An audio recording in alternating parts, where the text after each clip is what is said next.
Hello, my name is Thibaut and welcome to the second channel. It is currently a crispy 2 AM. I don't know why I keep making these videos at 2 AM. It's just, for some reason, that's like the hour you're like, oh, time to be productive, time to do something, And this is something I was planning on doing way earlier, to be honest, because at this point in time, I think I finished Red Dead Redemption 2 about 2 weeks ago. So this video is kinda late. Not as fresh in my memory as I would like it to be, but also not, too fresh that it's just, that initial emotion that kind of clouds your judgment on a game. Let me just start off with, let's say, just scoring the game. Right, let me just score the game here. I'm gonna give it a solid 8 out of 10. Alright, 8 out of 10. I know, might be a bit low. I think it's a great game with some massive flaws. Red Dead Redemption 2 is very weird to talk about because I don't think there's any game quite like it, except for maybe one other game that I like to compare it to, which people are not gonna like, which is Final Fantasy 15. But let me also focus on the positives here, because I feel like I'm always so negative. Like, not only in just dealing with this game, but like just in life in general. I'm always like talking about the negatives. Like, it's always like, I can always explain the negative sides of stuff in great detail, but I never take time for the positives, which is just a very shit mindset to have in life in general.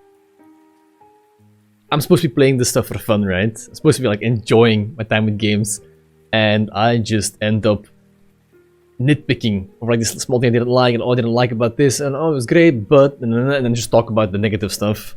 So I'm trying to like focus and see the positive stuff in things. I mean, I'm turning in this bitter person that I just don't want to be. Like, fun fact, I don't know if it's that fun. I can't watch like YouTubers or whatever like for more than a year because I just get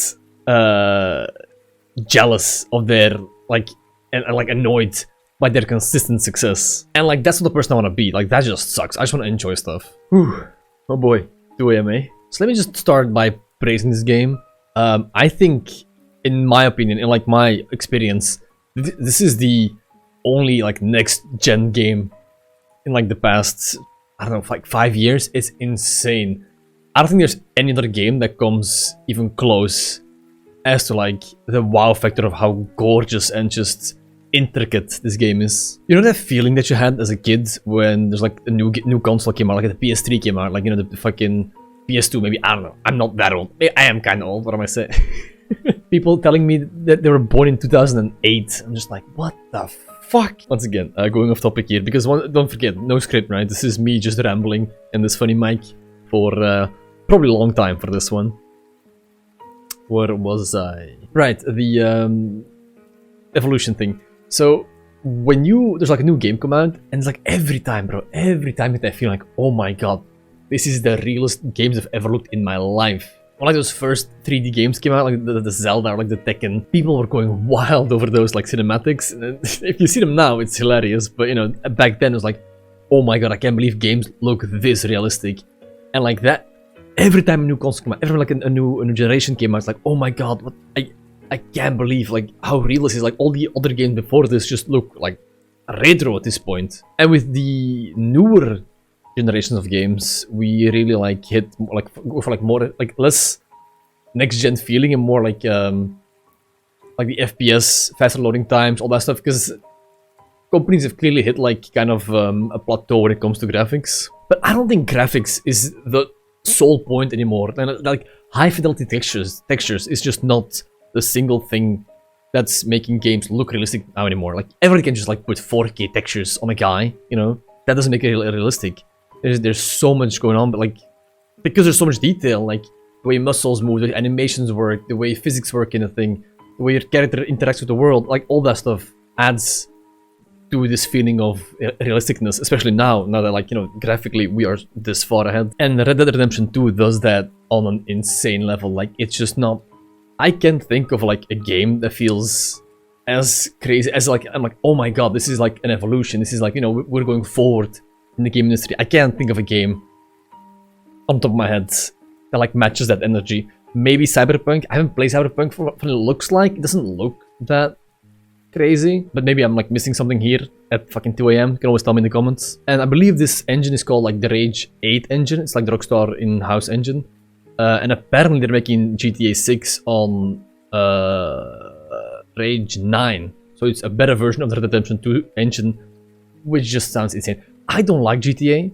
The last one I played was San Andreas, and back then I couldn't even speak English. I couldn't even read English. I didn't know like how to save my game. I didn't know how the story worked because I couldn't speak English. So I just like ran around with like guns and shot people, like with the cheat codes and stuff. Remember that stuff, right? And the funny thing is, dude, you don't want to like run around in Red Dead Redemption 2 and just like shoot people because it's so real. It's so, bro. You just get immersed by default. Like you don't have to try. You don't have to, like, you don't even need like a childlike wonder or something. You're just there. So it's very hard for me to just like go around and like just haha kill people. You know, like it's just you can't because you're there. And you know most people have kind of a moral compass. Most of them. And that is just a feeling a game has never like gotten out of me. And that's probably like Red Dead Redemption 2's like strong point. That's like that world building, that being there in that game. Like that is the biggest strength this game has, and it's just so cool. If you're a fan of open world games and just getting immersed into something, stop watching this video. Go play it. I'm sorry, hit the mic. Stop watching this video. Go play it. I know like overhyped games are kind of like annoying. It's never fun. It never delivers on the hype. And I don't want to say like, oh my god, this game is gonna fucking, you know, you're gonna like name your firstborn child after this game. Like, you're not, okay? But it is an experience that I think is best experienced now when it still feels next gen. Because I do think this game in like, you know, 20 years is not gonna age particularly well. Unless the game industry is really like, you know, just doesn't like evolve and just keeps pumping out fucking garbage, money making, gacha, BRs, whatever. I don't like how I look on this camera. Can I put that down? There we go. This tea is hitting really good. Get the peppermint Lipton. My last one actually. So yeah, the game itself, right? The engine, amazing. Actually, now that I thought of, like, that I think about it, it kind of reminded me of the first time I played the first time when I played the, I believe it was the Resident Evil 2 remake, where like you feel, I guess the Resident Evil 2 remake kind of comes close to that next gen feeling, but like Red Dead takes it like a step further. I don't know if it's because of like the environment, right? Like a forest is just way more visually impressive than like, you know, concrete and stuff like that. But especially the gameplay, like the shooting, when you shoot in Resident Evil 2 remake, what a name, dude. A lot of R's, not my strong point. Now when you shoot in Resident Evil 2, and it felt like it connected, you know, like when you're shooting the zombies, because every bullet like counts in Resident Evil 2, and like that's the part I was so impressed when I played that game. Like, bro, every bullet, like it's like, and it hits there, and like it's a reaction to like where you shoot, and it's a good reaction. I know it's physics based or something, I don't know. It's really good. Now you take that feeling and you just make a whole world around it. And of course, it looking good is like, just like I said in the beginning, it's like just a small part of why this game is just feels so next gen. Like all the NPCs that walk around, how dynamic the world is. I mean, I don't know if it's on YouTube or not, but there's this part where like in the story you just, you know, grab somebody's horse and it's like, hey, what the fuck? And you know, in the cutscene you're like shouting, oh, I'm just borrowing it. You know, you just go on this rampage, you know, find the guy, do the whole story thing. Usually you would never think about this, right? But I was like, you know what? I'm gonna return the horse. Right? I did the thing, and then like it seamlessly puts you again in the open world. Like, you know, it's this whole seamless transition into story and stuff. But you're still on the guy's horse. And because this game is so immersive, you're like, you know what? Let me just go back. Let me just for like role playing. And when you go back, the guy is still there, and he actually has dialogue, right? He actually has dialogue for bringing that horse back, and he's like, "Oh my god, you actually brought it back!" Like, you're like, "Oh yeah, it's a cool little interaction." There's not much of that per se, but like it's those small things that just like, whoa, you know, like, oh my god, they anticipated this. That's cool. I mean, now that we have Baldur's Gate, this doesn't seem as cool as it is, because Baldur's Gate takes that and just like I don't know what kind of magic these lovely Belgians. Fun little tangent, by the way. I was at college for gaming animation, so 3D modeling, programming, all that stuff. If I finished that course, I could have been an intern in Larian Studios, because it was one of the companies they partnered with, like the biggest school in Belgium. So yeah, in another timeline, another like multiverse, Thibaut is an intern while they're working on Baldur's Gate 3, which is crazy to think about. But I'm not. I'm unemployed, talking into a mic about a game. That went dark, people. Positive. So yeah, really cool small details that make this world feel so alive. Like, it just catches you off guard, right? Like, that feels next gen. When they take something you know about games, especially like me, I mean, I'm 26 years old. I've played a fuck ton of games. You've come to expect certain things. And then, for example, like Baldur's Gate 3 comes around and just smashes that. Like, wow. Or Red Dead Redemption 2 to some degree. I mean, I think the biggest thing is the stuff, right? Like, when they fell trees, when they're like building houses, it's actually like happening. It's not just animations that are like, just repeating themselves.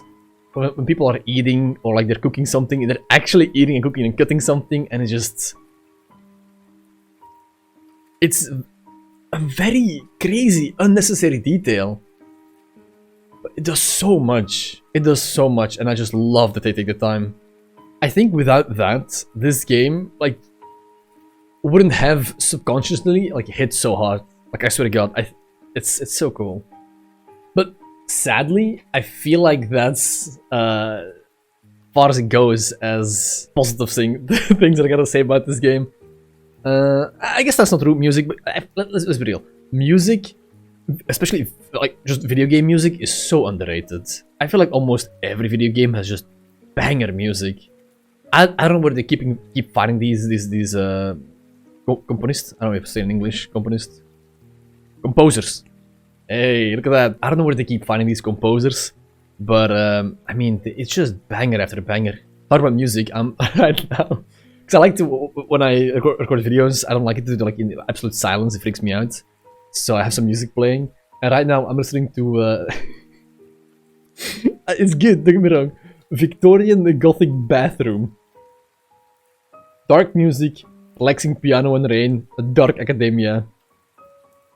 It's a banger, y'all. What's next in the playlist? We've got Haunted Victorian London playlist, relaxing piano with rain ambience, dark academia. I think this dark academia thing is really hitting home. Okay, but it's time for the tough nut, right? I told you, the game is great. It's an actual, truly next-gen game. 8 out of 10. Why the mild score? It has to be said, right? Let's start with actual gameplay. Gameplay, right? Very fun, right? But the gameplay doesn't change from the very first minute to the very last one.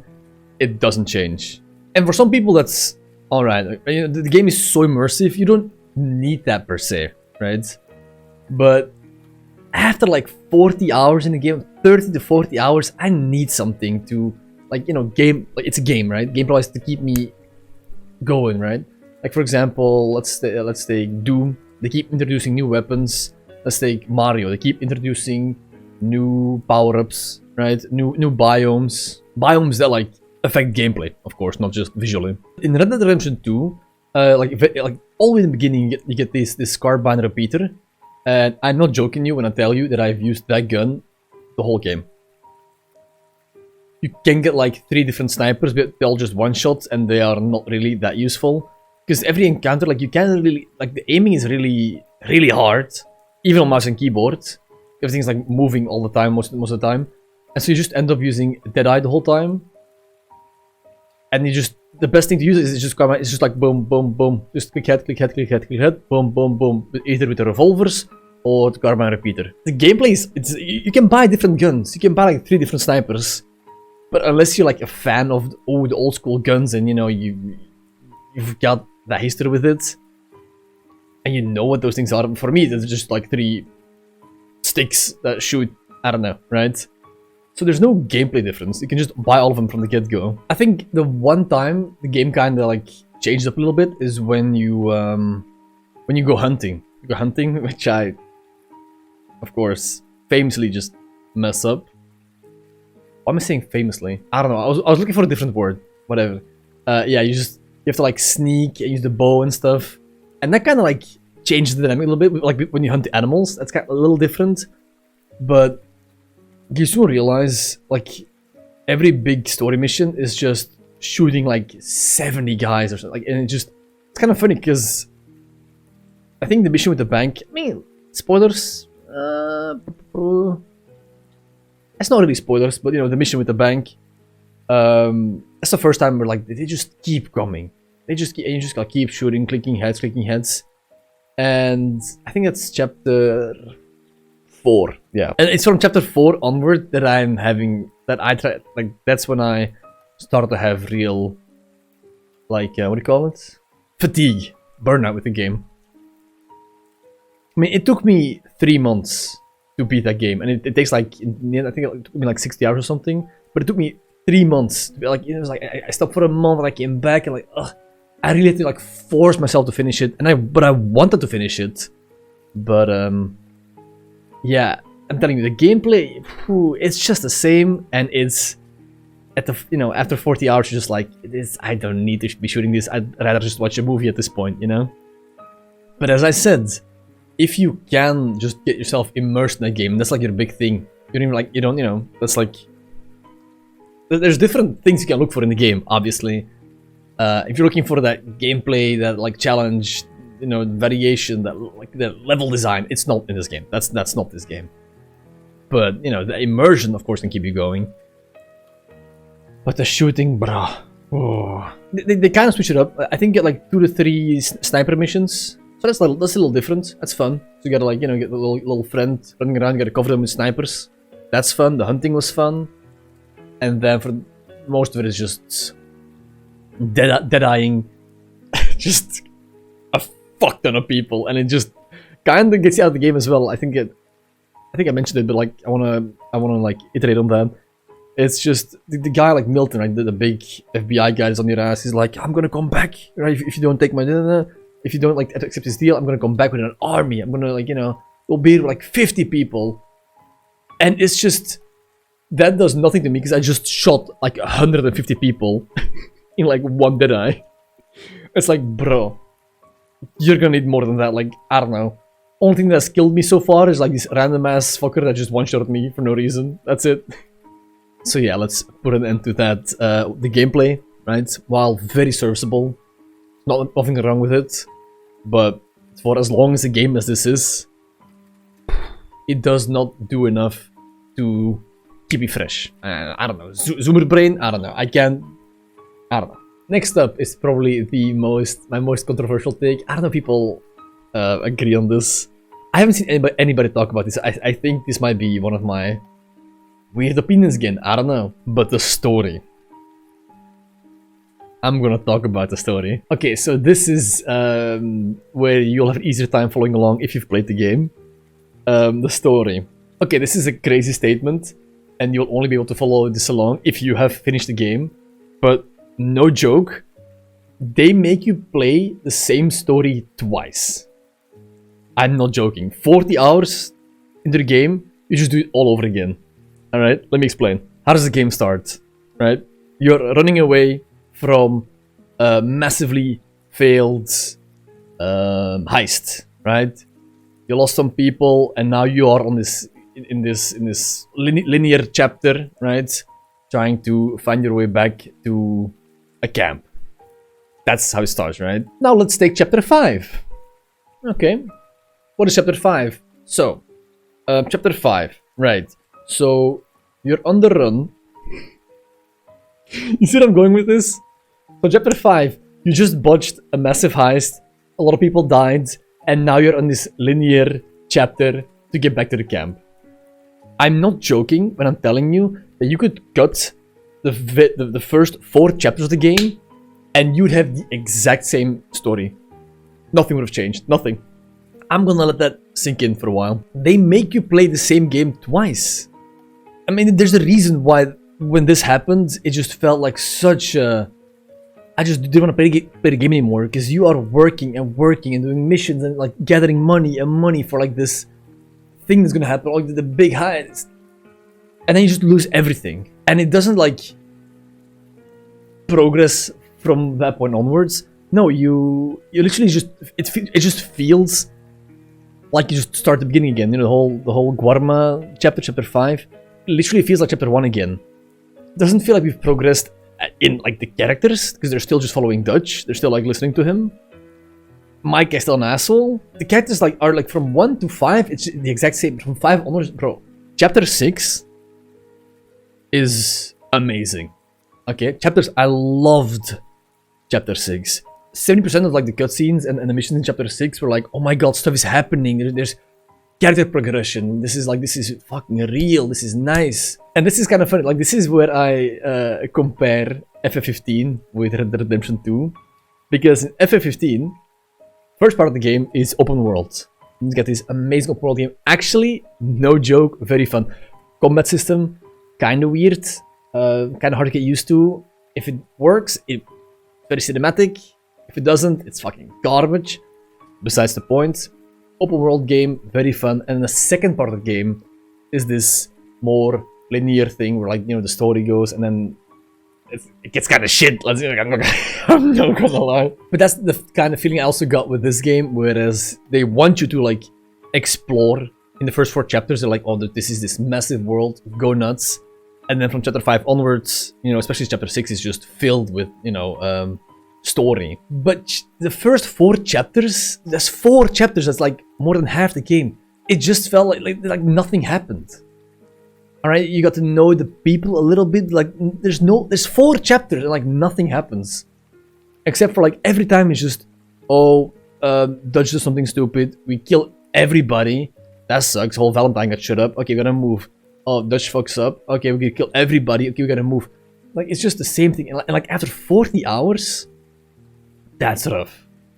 That's rough. Oh my god. I cut it out of the video, but I just spent like half an hour burping. Holy shit, what was that?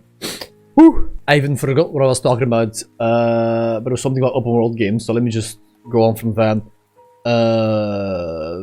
First 4 chapters, open world games. Here's the thing where my opinion and just who I am as a person comes into play. I don't like open world games. A game that isn't like a sandbox game, like let's say Minecraft or something, has any reason to be open world. I liked it, actually, no, funny, I kind of liked it in Genshin, because I kind of liked the exploration part of it. And I do think, actually, Red Dead Redemption 2 is very good when it comes to exploration as well. This is where like the most of the game and the world is to be found. Very, very good. I don't know what I was going with this point. Oh yeah, I was gonna talk about the fact that open worlds give me hell anxiety, because like I want to explore, especially like not in every, because a lot of them is like Outpost and, you know, Assassin's Creed garbage. But in this game, you want to explore. You want to like, oh my god, it's such a gorgeous game. I just want to get on the horse and just go see what happens. But also, there's this looming idea. This might be a me thing, right? This looming idea. I'm like, oh, am I too far? Am I still gonna like go to this place later on in the story? Because sometimes the story, you go to places and I don't want to like ruin that first encounter with that place. Like, for example, there's like an oil refinery or something where like you go to story, but I visited that beforehand, and so it kind of like, oh, it's this place, and the guy's like, oh, what is this? Like, oh no, but I've already been here, so I don't want to. You see where I'm going with this? I don't want to spoil myself by venturing out too far. So I'm constantly thinking like, oh, should I go here yet, or should I wait? And I ended up not really exploring stuff, except for like maybe the legendary animals, like hunting the legendary animals. That was kind of fun. But I was really afraid of like going too far, because like, oh, in the new chapter we're gonna get a new camp. So I don't want to go all the way there yet, because we might go there with the camp, and I want to use that as like my base, and, you know, move on from there. Of course, what ended up happening is just I focused on the main story, and I did barely any of the side content. And of course, I fully admit this is 100% like a weird me thing. I like when stuff is like, oh, this is a level 1 zone, this is a level 2 zone. I like that, alright? That's why I like Dark Souls over Elden Ring, like, so much better. Like, there are these very clear paths. Like, yes, it's open world, like, you know, it's this very cool intertwined maze that unlocks shortcuts everywhere. but the game still guides you and like, okay, you know, now you're the appropriate level for this, and it feels like a natural, good progression. Whereas like in Elden Ring, you're like thinking like, oh, am I supposed to be here? Am I doing enough damage, or like, is this guy just tanky, or am I just like low level? I don't like that. I don't like that like anxiety, that thing over you like the whole time. It's open world games just fucking stress me out. But I think a reason why like Red Dead Redemption 2's world is so good is because there's no levels. So there's no levels. I mean, you can make your guns stronger, but there's no levels. So you'll never be like, oh my god, am I supposed to be here? Like, is it gonna be like too strong of an enemy? No, because you still have just your gun, and there's animals, and it's, you know, the same guy. Humans still die with like one bullet to the head. So that, like, of course, opens up a lot more to be explored.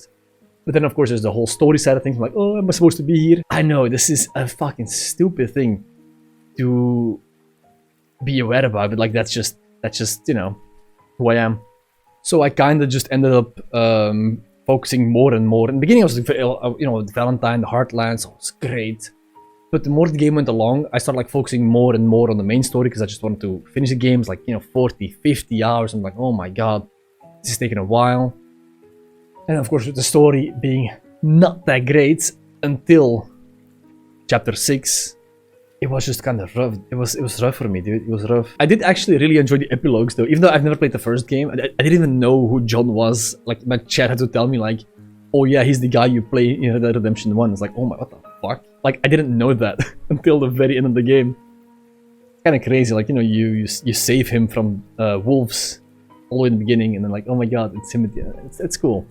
And then somehow Dutch reappearing at the end, you know, spoiler alert, whoops. That was just, there's some really cool stuff there. But that is just being overshadowed by 40 hours of me, like, kind of feeling almost wasted. I remember all the way in the beginning, with the first camp, I said to stream, oh my god, like, this is fun. I just go out, go hunting, supply for the village, like, that's just all I want to do. That's the funny thing, right? I am, as a person, I am very happy with what I've got. Like, I can be happy with what I have. I don't have that ambition of like, oh my god, I gotta get, you know, a bigger box to live in, I gotta get a bigger this, bigger that, I gotta get more of that. I don't care. So when we were in Valentine, I didn't really connect with Dutch or Arthur, like, oh my god, we gotta get more money, we gotta get out of here or something. I was like, bro, do you see this view? Like, holy shit, I can just go out, get some deer. There was like, it was very chill at that point, right? And I remember saying to my chat, like, oh my god, this is it, this is just what I want. I just want cowboy Animal Crossing that looks gorgeous. And funny enough, you get that in the epilogue, you actually get that, and that was just great. I love that. Like, they should just do a full like Stardew Valley thing with John. Like, I would, like, no joke, I would play that game. Make it even like co-op or something. I mean, look at Lego Fortnite, that's great. Just let us like build our house, farm, and I'm happy. I mean, that's like my kind of my dream in life as well. You know, I said I have no ambitions. That's a lie. It's like this dream I have of just having a small cottage somewhere in Scotland with a nice view of a loch, little farm or something. That's it. That's all I want. But okay, this video is taking way longer than it should have. I've probably like made the same point like 5 times. But let me just summarize a little bit. If you're looking for the craziest gameplay wise, and, you know, be engaged the whole time, this game's not for you. First of all, it's a very slow game. I forgot to mention that as well. I probably forgot to mention a lot of stuff about this game, because this is no script. It's half past 2. I even forgot what I just talked about. Like, this is crazy. Like, I think I literally have ADHD. I swear to God. Slow game. I'm slow, holy fuck. But if you want to get immersed in a slow, like, cowboy game, of course, you gotta love the setting as well. I mean, if you like nature, it's, oh my god. And then, oh, Saint Denis. I didn't even explore Saint Denis at all. I don't think there's, like, that much to do though in Saint Denis. But yeah, you want to be a cowboy? You want to be a cowboy, baby? Then this, bro, just play the game. I mean, don't even worry about the story. Just you never touch any of the yellow stories and just play the game. Just like explore the whole game. Fuck the yellow stories. Don't even like finish the story. Who cares? Like, nothing happens anyway. I'm sorry. It's the truth. It's... I said it. But still, it's an experience I'm glad to have in my life. And I think an 8 out of 10 is a very respectable score. I mean, the engine alone, like, you know, this game alone made me want to buy, like, makes me excited for GTA 6. I think that's a point I didn't finish earlier in the video. Like, that's how crazy that just, like, the engine is. Like, it's gonna make me buy a game that I have zero interest in. Just because I want to, like, experience it, because there's no other game like it, like that next gen. And God, I hate modern day America. Like, it just looks like, you know, the worst. And I mean, it's supposed to be like, you know, the worst of the worst. But I want to experience it. All right, GTA 6. I want to experience it. We'll see. I might just, I don't know. We'll see. Thanks for listening to my very late night rambling. I like doing these videos. I got so many thoughts in my head. There's like so many more things I want to talk about, like so many more games. And I kinda don't want to like finish this video because I just like talking like this. It's just fun. But I gotta stop. It's half bad. I gotta go to sleep. Okay, or maybe I'm just getting a little emotional, a little melodramatic because of the Victorian Gothic bathroom playlist. Who knows? Whatever. Good night.